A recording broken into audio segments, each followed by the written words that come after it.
Hi friends, welcome back भाई। Congratulations, next step भी clear हो गया है। मैं किस चीज़ की बात कर रही हूँ अगर नहीं पता है तो खबर है, इसरो में हाई अलर्ट, चांद पे पहुंचा चंद्रयान 3, 100% सफलता, एंट्री चंद्रयान 3। मैंने कहा था राइट। ये एक और, पता मैं बोलती नहीं हूँ पर मेरे को ये भी एक क्रूशियल पॉइंट लगा था कि ये भी क्रूशियल है। एक बारी ऑर्बिट में चला गया, फिर ऑर्बिट चेंज करना इतना नहीं है, बस ट्रैजेक्टरी में पहुंच जाए और वो हो गया है। अब एवरीथिंग शुड बी स्मूथ। अब सिर्फ जो है हमें वेट करना है लैंडिंग के टाइम। 23rd का 23rd में लैंडिंग होनी है। अब धीरे धीरे ऑर्बिट को छोटा करेंगे। 100/30 करने के बाद लैंडिंग होगी। बिल्कुल, बाकी सब तो इजी था। एक निकलना अर्थ के, वहां से निकल के ऑर्बिट में शुरू होना अर्थ के, वो था। उसके बाद जो ऑर्बिट्स करने थे अर्थ के, दैट वाज इजी, उसमें भी नहीं कोई प्रॉब्लम थी। स्लिंग शॉट डिफिकल्ट था। हाँ, वो स्लिंग शॉट अच्छा हो गया। वो वहां पे मुझे मेन कंसर्न था, वो हो गया। अब ऑर्बिट में घूमता रहेगा वो, उसमें कोई प्रॉब्लम नहीं है। अब मेन होगा लैंडिंग में। तो चलो वीडियो शुरू करते हैं।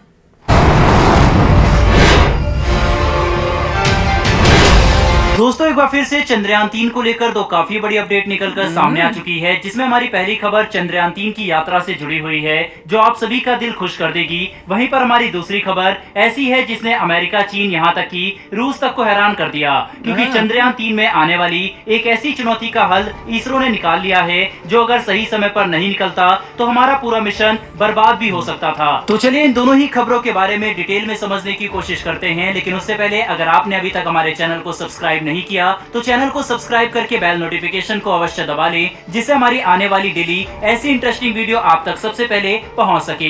दरअसल दोस्तों, लेटेस्ट अपडेट के मुताबिक चंद्रयान 3 जब 14 जुलाई को लॉन्च हुआ था, तब पूरी दुनिया की नजरें इस पर टिकी हुई थी कि आखिर कब तक इसे ट्रांसलूनर इंजेक्शन मतलब गैलेक्टिक हाईवे पर लॉन्च करेंगे, क्योंकि तभी हमारा चंद्रयान मिशन असल में शुरू होगा। और आखिरकार वह दिन भी 1 अगस्त को आ गया, जब 31 जुलाई की रात को ही हमने चंद्रयान 3 के इंजन को लगभग 30 मिनट तक ऑन करके इसे पृथ्वी की कक्षा से बाहर भेज दिया। उस वक्त चंद्रयान 3 ने पृथ्वी के 5 चक्कर काटे थे, जिसमें कुल मिलाकर 500 से लेकर 600 किलोग्राम ईंधन इस्तेमाल हुआ। और फिर काफी सटीकता के साथ इसे ट्रांसलूनर इंजेक्शन में भेजने के लिए इसरो ने जब इसके इंजन ऑन किए, तब हमने 180 किलोग्राम ईंधन खर्च किया, जिसके बाद अब यह आखिरकार चांद की तरफ बढ़ रहा है। और आज ही मतलब 5 अगस्त की शाम 7 बजे ये चंद्रमा तक पहुंच जाएगा, जिसके तहत लेटेस्ट अपडेट के मुताबिक अभी हमारा चंद्रयान 3 पृथ्वी से 2.5 लाख किलोमीटर से भी ज्यादा दूर है। और जब तक हम ये वीडियो बना रहे हैं तब तक ये चंद्रमा तक पहुंच भी चुका है। मतलब चंद्रयान 3 ने अपने समय अनुसार पृथ्वी से चांद तक की 2/3 दूरी पूरी कर ली है, और बहुत जल्दी ये चांद के ऑर्बिट में स्थापित होने के लिए तैयार हो जाएगा, जिसके तहत आज शाम 7 बजे इसरो ने एक बड़ा कारनामा करके दिखा दिया है। और इसी के दौरान हमें एक ऐसी चुनौती का सामना करना था जिसने सभी को चिंता में डाल दिया था, लेकिन उसका भी हल इसरो ने समय रहते हुए निकाल लिया, जिसमें काफी एडवांस टेक्नोलॉजी और सटीकता की जरूरत होगी, वरना ये पूरा मिशन बर्बाद हो सकता था। दरअसल दोस्तों, जब चंद्रयान 3 चांद तक पहुंचेगा और इसरो इसे चंद्रमा के ऑर्बिट में स्थापित करने की कोशिश करेगा, तब हमारे लिए सबसे बड़ी चुनौती इसकी रफ्तार थी, क्योंकि जब चंद्रयान 3 पृथ्वी के चक्कर काट रहा था तब इसकी रफ्तार 10 किलोमीटर प्रति सेकंड की थी, और लगभग इतनी ही रफ्तार से ये चंद्रमा की तरफ भी आगे बढ़ रहा था। लेकिन जब ये चांद तक पहुंचेगा तब हमें इसकी रफ्तार को अचानक से कम करना पड़ेगा, ताकि इसकी वेलोसिटी 10 किलोमीटर प्रति सेकंड से घटकर 1 से 2.38 किलोमीटर प्रति सेकंड तक पहुंच जाए। तभी हम इसे सटीकता और सुरक्षा के साथ चंद्रमा के ऑर्बिट में स्थापित कर सकते थे, और ये चांद के साथ अपना संतुलन बना पाता, जो हमारे लिए सबसे बड़ी चुनौती थी। लेकिन अब इसका हल आखिरकार भारत को मिल चुका है। दरअसल चंद्रयान 3 की रफ्तार को कम करने के लिए इसरो एक ऐसी प्रक्रिया का इस्तेमाल कर रहा है जिसे हम डी बूस्टिंग के नाम से जानते हैं। दोस्तों, डी बूस्टिंग के तहत जब चंद्रयान 3 चांद तक पहुंचेगा तब इसरो इसके इंजन को शुरू करके उल्टी दिशा में फोर्स लगाएगी, ताकि इसकी रफ्तार को कम किया जा सके। इसी दौरान काफी सटीकता से इसे 180 डिग्री तक पलटा जाएगा, जिससे ये चंद्रमा के ऑर्बिट में सफलतापूर्वक स्थापित हो सके, जिसमें सबसे बड़ी चुनौती बिल्कुल सही समय तक इंजन को शुरू करना और फिर बंद करना होगा। साथ ही हमें चंद्रयान 3 को 180 डिग्री पलटने में भी काफी सावधानी से काम करना होगा। बता दें कि काफी अहम प्रक्रिया थी, क्योंकि इसमें जरा सी भी चूक इस पूरे मिशन के लिए काफी घातक साबित हो सकती थी, क्योंकि चंद्रयान चंद्रयान 3 खुद को चंद्रमा के ऑर्बिट में स्थापित नहीं कर पाता और न ही ये चांद के गुरुत्वाकर्षण बल के साथ अपना संतुलन बना सकता, जिसकी वजह से ये 10 दिन तक चक्कर काटकर पृथ्वी की कक्षा में वापस आ जाता और तब ना तो हमारे पास ईंधन बचता और न ही हम इसे वापस चांद तक भेज सकते थे और न ही हम इसे रिकवर कर पाते।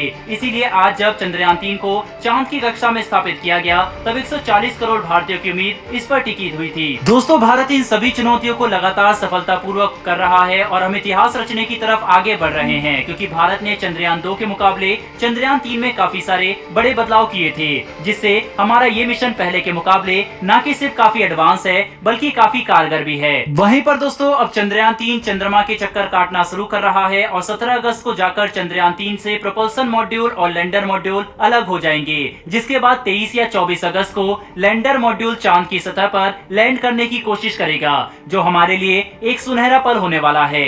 बता दें कि इस पल के लिए भारत काफी तैयारी कर रहा है और हम चंद्रयान 2 से मिल रहे डाटा का इस्तेमाल करके जरूरी बदलाव भी कर रहे हैं, जैसे कि जब हमें चंद्रयान 2 के ऑर्बिटर ने चंद्रमा के सतह, पहाड़ और गड्ढों का सही नक्शा भेजा, तब हमने एनालाइज करके चंद्रयान 3 की लैंडिंग लोकेशन को थोड़ा फेरबदल किया था ताकि इसमें कोई भी गलती ना हो। और इतना ही नहीं बल्कि हम लगातार चांद पर नजर बनाए हैं ताकि किसी भी तरह की गतिविधि को समझकर पहले ही उसके हिसाब से हमारे मिशन में जरूरी बदलाव किए जा सके, जो भारत की सावधानी का सबसे अच्छा उदाहरण है। बहरहाल दोस्तों, इस वीडियो में इतना ही, लेकिन भारत को मिली सफलता के लिए कमेंट बॉक्स में जय हिंद जरूर लिखिएगा। साथ ही हमारी आने वाली डेली ऐसी वीडियो के लिए चैनल को सब्सक्राइब कर बेल नोटिफिकेशन अवश्य दबा लें। फिर मिलेंगे ऐसी एक नई वीडियो के साथ। धन्यवाद, जय हिंद। यार मजा आ गया। पर मुझे ये बताओ, मेरे को ये अंडरस्टैंडिंग थी कि जब वो स्लिंग शॉट करेगा उसके बाद जब वो जाएगा तो उस मून के ऑर्बिट के पास जब पहुंचना होगा उसमें 4 या 5 दिन लगेंगे। 31 को स्लिंग शॉट हुआ था और आज 5 तारीख है। राइट, तो 31 को उन्होंने स्लिंग शॉट मारा था। मेरा तो दिमाग खराब हो गया। आज 5 तारीख है तो 5 दिन हो गए। अब वो लूनर ऑर्बिट में आ गए। ओह माय गॉड, मेरे को तो डेजा वू सा कुछ हो रहा है। उनको स्लो करना पड़ेगा 1 किलोमीटर पर सेकंड। वो भी कितनी तेज स्पीड है सोचिए, 1 किलोमीटर पर सेकंड, मतलब 1 सेकंड में 1 किलोमीटर निकल गया।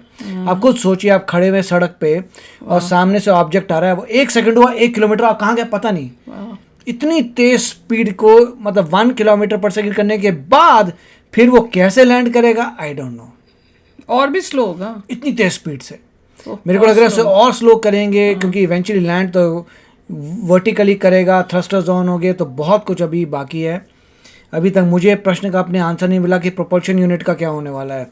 वो ऊपर ही घूम रहा है। कमेंट सेक्शन देखे थे, सारे पढ़े हैं। लैंडर जो है किसी ने आंसर किया होगा, धीरे धीरे धीरे लैंडर नीचे आ रहा है, प्रोपल्शन वाला ऊपर ही कूद रहा है और यहाँ पे नीचे और एक ऑर्बिटर है ऊपर। यार अगर किया ऑर्बिटर, प्रोपल्शन और यहाँ पे लैंडर नीचे आ रहा है। अगर किसी ने आंसर किया और हमारा कमेंट, मैं तो सारे कमेंट्स पढ़ती हूँ, हो सकता है मैंने मिस कर दिया हो, तो अगर मैंने मिस कर दिया है क्योंकि मैंने नहीं पढ़ा वो कमेंट, तो अगर आपने लिखा था इनके क्वेश्चन का आंसर तो फिर से प्लीज इस वीडियो में भी लिख देना। हम चेक करेंगे, प्रोपल्शन पे सर्च मारेंगे, प्रोपल्शन में पता चल जाएगा बिल्कुल कि प्रोपल्शन वाले का क्या करना है। भैया कमाल हो रहा है, कमाल। बस कुछ ऐसे नहीं बोले जिससे मेरा दुख होए। मैं बहुत आराम से बैठी हूँ कि अब ऑलमोस्ट हमारा जो है मिशन अकम्प्लिश हो गया है, तो इसलिए कुछ ऐसा वीडियो में जब वो बोलते हैं ना तो मेरी टेंशन फिर बढ़ जाती है। पर दिस इज जस्ट अमेजिंग। और मैं रोज इसको इतना नोट करती हूँ कि भैया अब मेरे को लग रहा है सब कुछ हो गया है, नहीं हो गया, मैं अब कंफ्यूजन में जा रही हूँ। चलो अब ऑर्बिट में शुरू हो अभी भी सब आसान काम है।